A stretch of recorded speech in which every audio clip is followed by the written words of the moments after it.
Welcome to the FeustelFIT podcast with your host, Nicola Feustel. Straight talking, body positive coach and personal trainer. Nicola brings you your weekly guide to finding real health and fitness and to live the life you deserve.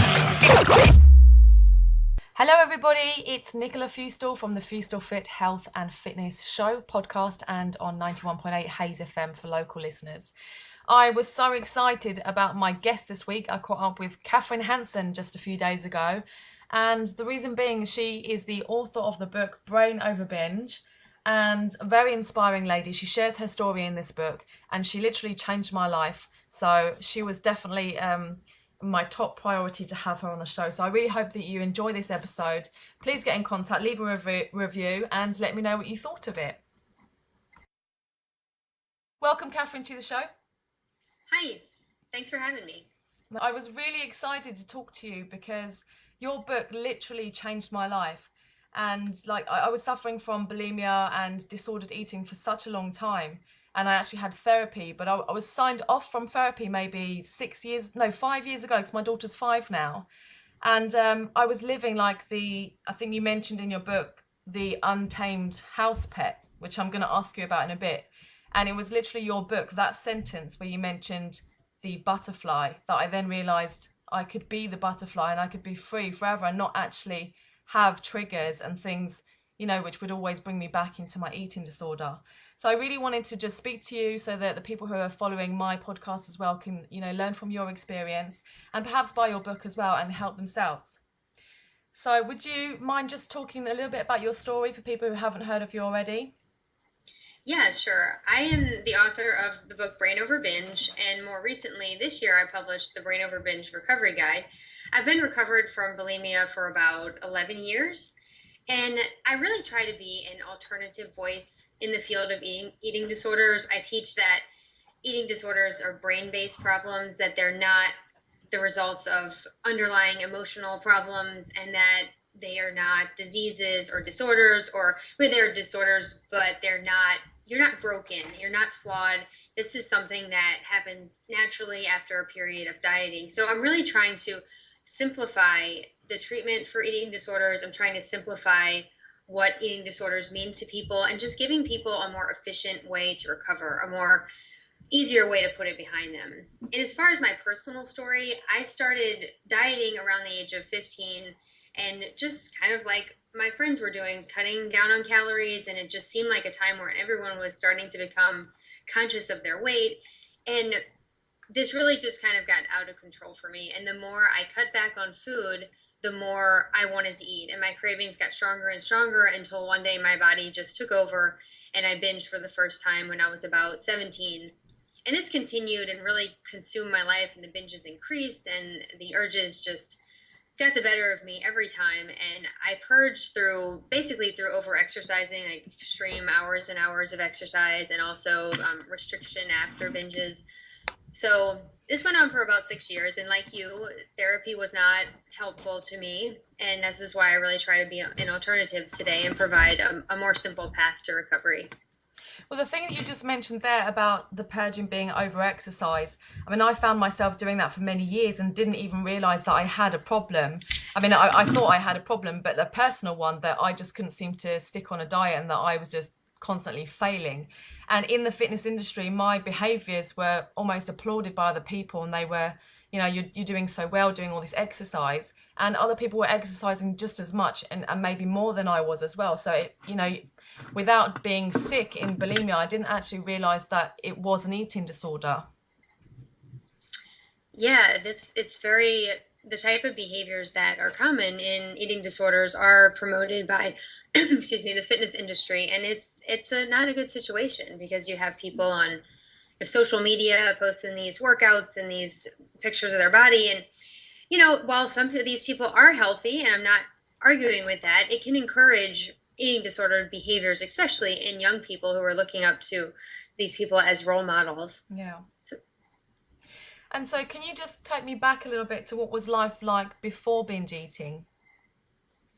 Before binge eating, I had a pretty normal childhood growing up. I never really was concerned about my weight. I was always super athletic. I was always naturally on the skinny side.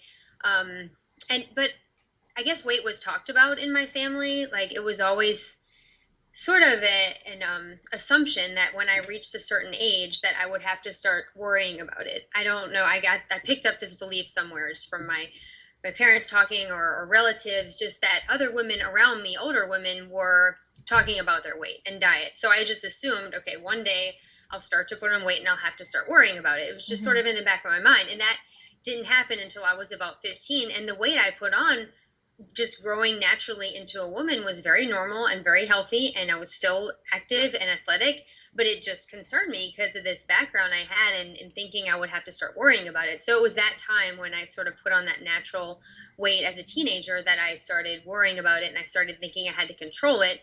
But in effect, the controlling it absolutely backfired and made me start binging and gained way more weight than I ever would have gained just developing naturally. And how did you feel with the fluctuation in your weight with your body image? When I was a teenager? Yeah. It just concerned me in that I thought it would just keep going. So I really didn't have a positive role model to basically say, okay, this is normal, it's going to stop. I basically had people in my life that gave the message, not necessarily directly to me, but that sort of sent the message that this is just a normal process of becoming a woman, and now you have to control it. Like, it wasn't ever told to me that your body is intelligent and your body knows what your natural weight is. And as long as you listen to it and you move your body and you eat decent, then your body's going to find its natural weight. I didn't really have that positive message in my life at all. So then you took your first diet and ended up binging and entering into that cycle. During that cycle, when did you realize that it was an eating disorder that you had? Probably around the end of high school. I mean, maybe the last year of high school, because when I was dieting, I really didn't think it was that much of a problem because other people were doing it. It just didn't seem like that big of a deal.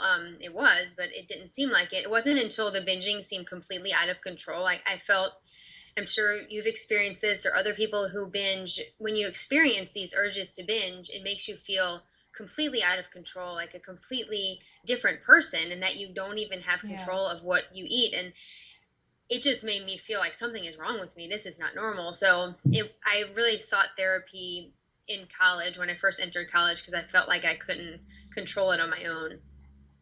And so you yourself took yourself to therapy, or did somebody say to you that this was getting a little bit out of hand and you maybe needed some extra help? It was my track coach in college. I actually went to college on a track and cross country scholarship. And at the time, I was still really underweight from dieting and anorexia. And I was just really starting to gain a ton of weight from the binging, but I was still underweight. And he sent me to therapy, my coach, for the being underweight. So he didn't know about the binging, but as soon as I went to therapy, I started talking about the binging, because that was the main problem that I didn't feel like I could control. Yeah. And why do you think therapy didn't work for you?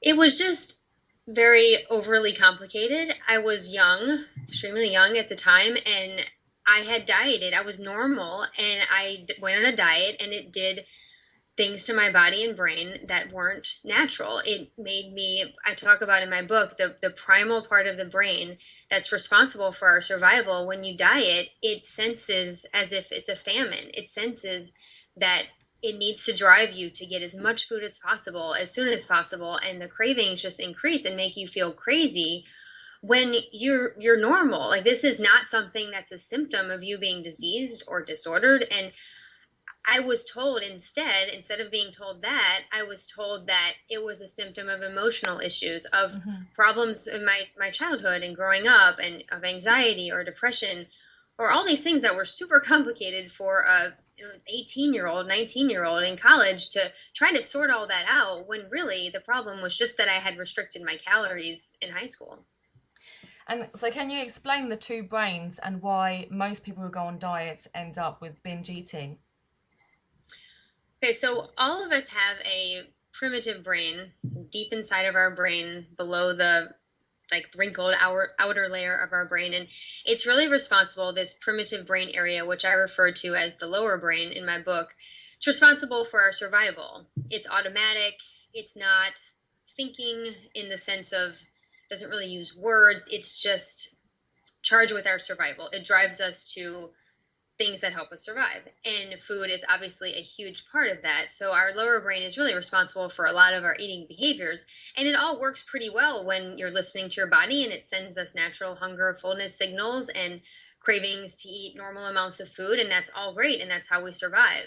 But when you diet, the lower brain sort of goes into hyperdrive. It gets to where it senses a famine, and it senses that it needs to get you to eat as much as possible and to store as much as possible to protect you. And this is a helpful evolutionary adaptation that we're sort of have to deal with now in our modern times. We don't need, in modern times, we might have needed to eat in times of famine to save up food for when the famine, well, just trying to explain that today, we don't really have the food shortage that we had then, but we're still kind of wired for food shortage. So when we diet, we kind of create this artificial food shortage, but there's food everywhere. So our brains think we're starving and need to get as much food as possible, and the food is readily available. So this is why binging occurs in most cases. It's not every binge eating disorder begins with a diet. I'll be clear about that, but the majority of them do, especially bulimia.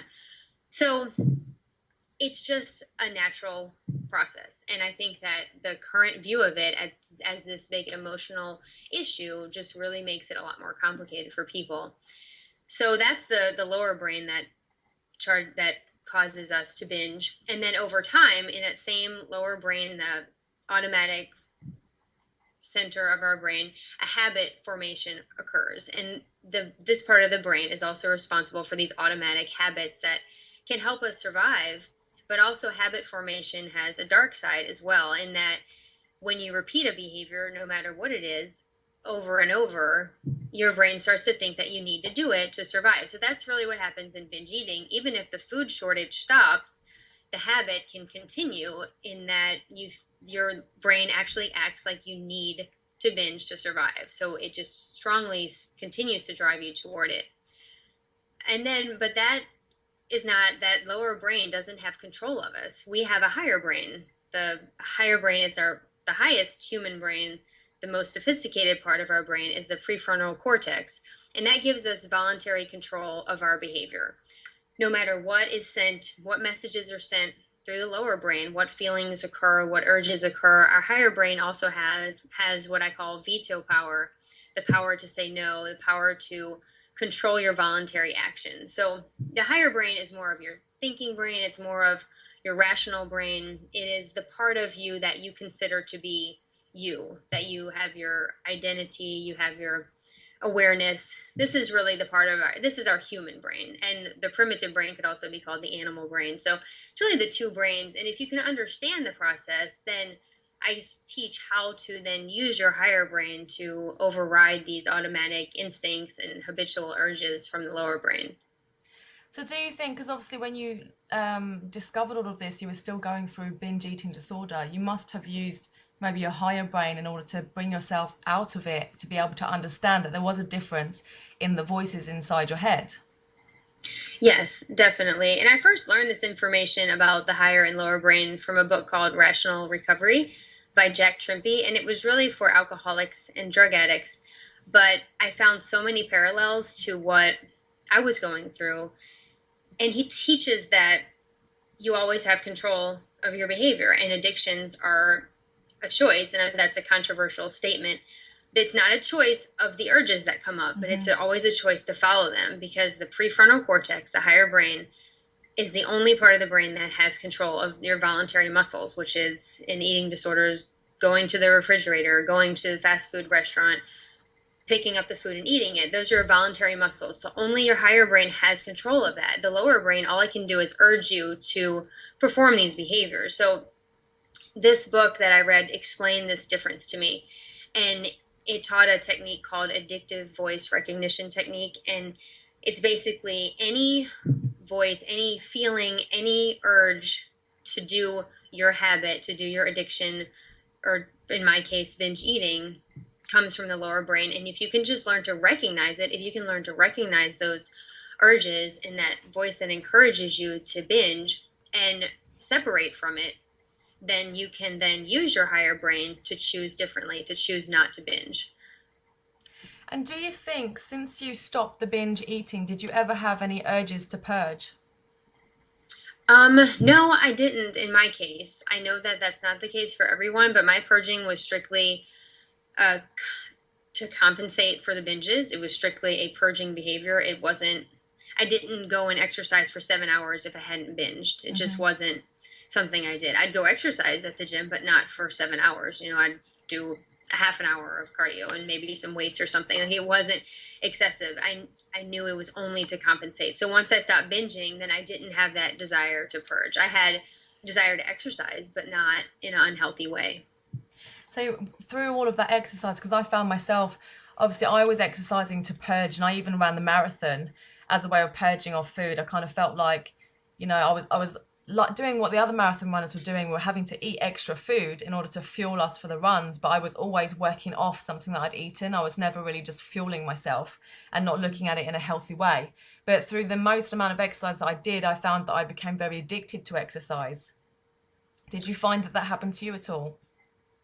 I don't think so. I mean, not personally, but I've heard that it happens to people, and especially even self-induced vomiting as well. Like, people who do that after they binge might then still have urges to do that after they eat a satisfying meal. They might get that fullness signal and it triggers that automatic urges to purge. But I think they become habits as well. And anything habitual urge comes from the lower brain. And you can also learn to separate yourself from that and realize that that's not what you truly want. And you can sort of let these urges come and go without acting on them, without getting emotional about them. And then they fade away once you stop acting on them.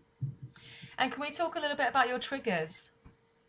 Sure. Like, what kind of things would trigger you? In my case, this was a really big focus in therapy, to find your triggers. And it was all about finding sort of the negative in your life that triggered you to want to binge, because binging was seen as a coping mechanism for these negative life experiences, this negative stress or anxiety.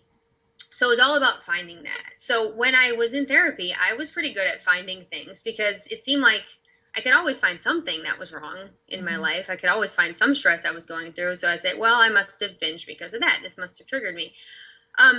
In reality, it was a little more random, I think. Like, I binged sometimes when I was otherwise okay, when I was otherwise happy, when these urges just kind of came habitually.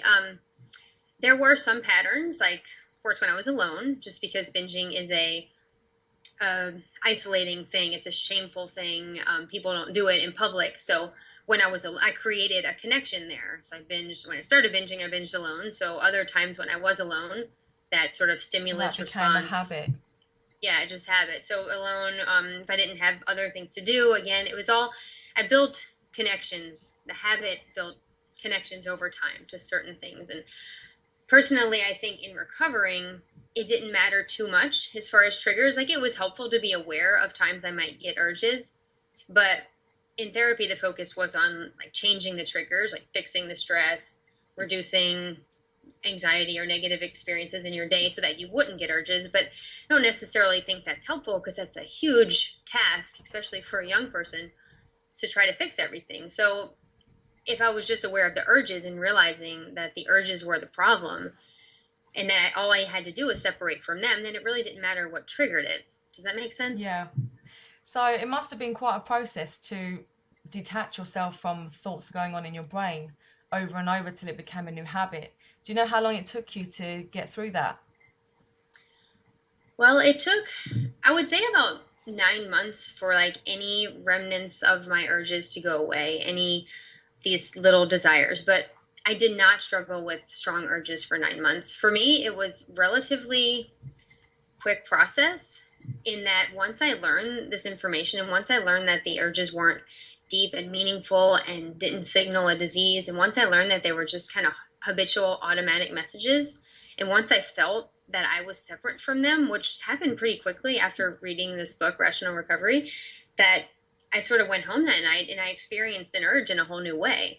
And I just continued to do that and continued to sort of observe my brain almost, being a detached observer, and just listen to these messages. And they sounded completely different once I was no longer paying attention to them. So I would say like the first maybe 3 weeks, it was a little bit tricky to detach from them sometimes. Sometimes I would think that I truly did want to binge, but then I would remember that this is, this feeling of desire is automatic. It's just my brain trying to make me maintain my habit. I know I don't want this habit, and just kind of let that desire come and go. And it really got weaker pretty quickly in my case. I know people who binged for longer, it could take longer. But for me, after about 3 months, it became pretty effortless to just hear this sort of automatic desire come up and not follow it. But I was also making sure that I was eating enough at the time. Like, it was very important. I think now, especially in working with others, that if you're not eating enough, if you're still dieting, restricting, these urges are not going to go away easily. Yeah. But if you're eating and fueling your body properly, then it allows them to fade away. And do you believe with restriction, there's two types of restriction? So physically reducing your calories, but also mental restriction, where you're still having shame and guilt around foods? Yeah, definitely. I think that the calorie restriction is maybe more harmful in terms of like your survival instincts and this primitive process, but the mental restrictions can be just as harmful, in that once you put something off limits, it just becomes more appealing, and putting something off limits can become an obsession, and it can become stressful, and it just makes food into this big deal when it just shouldn't be. It should just be natural and a way to fuel your body. So I think both can lead to binge eating, and both do lead to binge eating, but it's really a balance of people, because I know that a lot of people want to be healthy, and I'm sure a lot of people listening to the show want to eat well. And I don't think restriction is the same as eating healthy. It's not. Or if you choose to eat healthy, if you choose certain foods because they make you feel great, that's not restricting. Restricting is when you are making something off limits and you're creating rules and you're basically telling yourself no all the time, and you're not making genuine choices. You're making choices based on sort of a fear, I guess. Yeah, and do you think that body image plays a big part in that? I do. I mean, people with more positive body images are more likely to be more relaxed around food, and to just trust their body more, and to allow their body to just be at its natural weight without trying to change it. I mean, I think that's a huge part of all this, is being able to accept your body's natural weight. That doesn't mean accepting it when it's accepting that you can be unhealthy. Like, that's not it at all. It just means that everyone sort of has a genetic range that they can be in comfortably without having to restrict and diet and avoid all these types of foods. It's just a really losing battle when you're trying to maintain a weight outside your range. So if you're comfortable with being in the range that your body is predisposed to be in, that makes just everything so much easier, because you're not going to be so tempted to restrict. Yeah. So you're talking about body set point, aren't you? Yeah, I mean, I know there's some controversy, but I definitely believe there's a range that everyone can be in, a healthy range. It doesn't mean that, people who are obese are in their natural range. It means that, if you're eating well, if you're exercising moderately, that everyone's body just genetically has a certain place that it feels most comfortable being. Yeah, definitely. And can I ask you then about the sentence that changed my life? Okay. So the tamed house pet and the butterfly, can you explain that to people who have not read your book? Well, the tamed house pet, I talked about two different types of recovery. And the tamed house pet is someone who basically is in therapy or follows some program that they believe that gets the bulimia under control. But it's almost like being on a leash. Like, you have to do certain things in order to maintain your recovery. You have to eat a certain way, certain number of calories. You have to watch out for triggers. You have to make sure you're reducing stress. And it just becomes a very difficult issue. It becomes very day-to-day, one day at a time type of thing. And you're never really secure in your recovery. So it's like this constant battle or constant stress. But that can be helpful. It can help people get it under control, but it's really not a way to live free. Yeah, and that's how I felt. I actually thought like a recovered alcoholic, Yeah. could never maybe enjoy a glass of wine with friends socially, or could maybe not be around a pub situation. I actually thought as a recovered bulimic, I would never be allowed to be around, masses of food at parties, or, various things that used to trigger me. I just thought that's just the way my life is now. I'm going to have all these triggers. Yeah. And now do you feel like you're free from all that? Oh yeah, absolutely. I'm now the butterfly. That's awesome.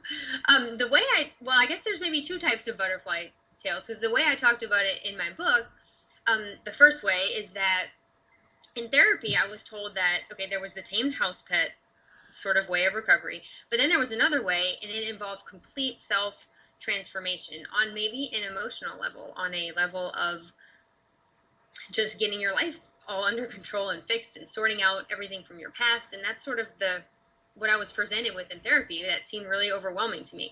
And I heard that if you did all that emotionally, you became this whole and happy person, then you would no longer need your eating disorders. And then you could become a butterfly. But that just wasn't happening for me. So I sort of created my own butterfly tale in that I learned about my brain. I learned that I could be free of this lower brain glitch, if you want to call it, and then I could be a butterfly. I could not follow that anymore. I could be free of those urges and those compulsions that just consumed me before. So it was a butterfly story, but not in a completely self-transformational way, in that I'm not a perfect person. I'm not completely happy all the time, but like this massive problem that consumed so much of my life and just prevented me from having a normal life is gone. And there's like nothing I have to do to maintain it on a day-to-day basis. It's just over and done.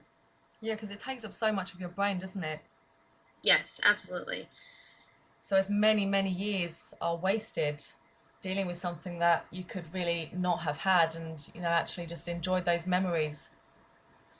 Yeah, exactly. And that's sort of the message I want to get across. And the people I want to help, I just want to say that it is something that can be brought under control, and it doesn't have to be this huge, daunting problem. And it's just the amount of people that suffer with it is just staggering. And that I think a lot of people don't come out with it like you are and like I have, but so many people suffering in silence with it. And that's the thing. This is why I really want to speak out now, because I believe, coming from the fitness industry, and as I said, my behaviors were normal to me because everybody else was doing the same thing. And so I truly believe there's a high percentage of people who are suffering with this or similar, whether they're eating disorders or disordered eating, and they're not coming out with it, or maybe they're just living with it because, like I was before, I thought that was the way and I was recovered, but, always living on edge of my triggers. Yeah. So obviously you've changed my life, and I'm sure you've had lots of responses from other people changing their life with your book. But how has your book changed your life?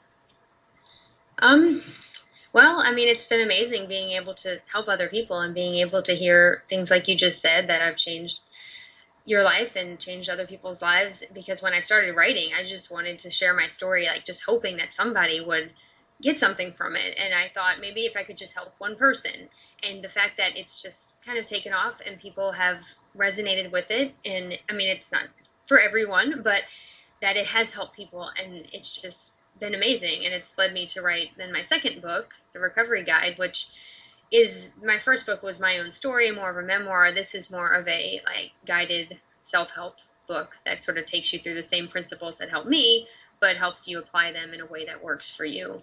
So for people who've read the first book but haven't had that click and it's just changed them, this has helped them to the next process. Yes, exactly. That's the goal. So as a mum, how do you teach your kids now about food and exercise? And are you careful with the words that you use and the way you talk about body image? Yeah, I mean, they're still pretty young. They're between the ages of 3 and 9. We don't talk about weight like in our house. We talk about being healthy or being active, but like, I don't think I've ever said one thing about weight to them. I mean, I think maybe as they get older, we'll have some honest conversations about weight and different things, but I just don't think it's necessary. I mean, I don't make comments about their body. I tell them they're beautiful and they're, but not in a, oh, you're thin, or it doesn't just, weight and body size just doesn't come into our household. We learn that everyone's different, that everyone's created differently, and it's just how we talk about it in our house. So are you completely binge free now? Oh, absolutely, yes. And I have been for, 11 years. And it's just something, it doesn't mean I eat perfectly every day. I don't at all. I mean, sometimes I might have a little more than my body might need, or sometimes I might be too busy and have a little less than my body might need, or, there's a delicious dirt and I'll have delicious dessert and have an extra serving. I know I don't eat dirt. But, it's just, I'm just normal. Like there's nothing, Exactly, that's how you say normal, that's how normal people eat. And normal people can even have a binge. I mean, even my teenager would maybe go to the cinema and have lots of popcorn and things, and then her belly would be bloated and she says, oh, I feel a little bit sick, and then she just won't do that again for a long time. But it's not an issue. She won't then purge or over-exercise or anything because of it. And just, teenagers especially do that a lot. Yeah, exactly. And the body just knows to balance itself out. If you eat a little too much, then you're just not as hungry for a little while. And if you listen to your body, it just naturally takes care of that. But when you're trying to control it, it makes it much harder to control, actually. So can I just ask you about your health now? So in terms of like any physical problems as a result of doing so much exercise back in the day, I'm not sure how many years you went through that. I don't really have any issues now. When I was dieting, I lost my period. I had weaker bone structure, I guess, and I got a bunch of stress fractures trying to run in college, trying to compete competitively in running. And so I got fractures, and just early on in college, I ended up having to give up running because of that. I mean, I still jog today, but like nothing competitive.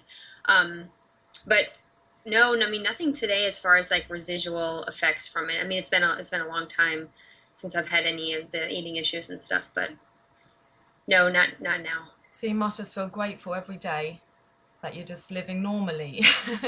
Yes, exactly. I do, that I just get a chance to live a normal life. And, like I said, it's not that it's perfect or that there isn't stress, but there is no perfect. I really want to thank you for your time today. I'm not going to take too much longer of your time.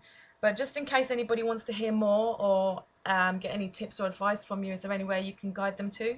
Yeah, I have a website. It's brainoverbinge.com. And I have a blog there. I send a monthly newsletter. If you sign up for my mailing list, you actually can get a free ebook. I have it's called Brain Over Binge Basics. If you sign up for my mailing list, it's like all the basics of what I teach. And that might be all you need to recover. So I really wanted to offer that to just help people get started. And then my 2 books are on Amazon. And I started teaching a Brain Over Binge course. I had the first one this summer, which was very successful, like with phone calls and a forum. And that's been really great. And we're going to repeat that again. So I'll have information about that on my website as well. So yeah, hopefully that gives you information that you could use. Thank you so much. I think you're doing great work, and I hope somebody benefits from listening to this podcast. Yeah, thank you so much for having me. If you like this episode, don't forget to subscribe and leave Nicola a review on iTunes. You can also check out the show notes and get other free content on her website, FeustelFIT.co.uk. If you'd like to contact Nicola, email nicola@FeustelFIT.co.uk.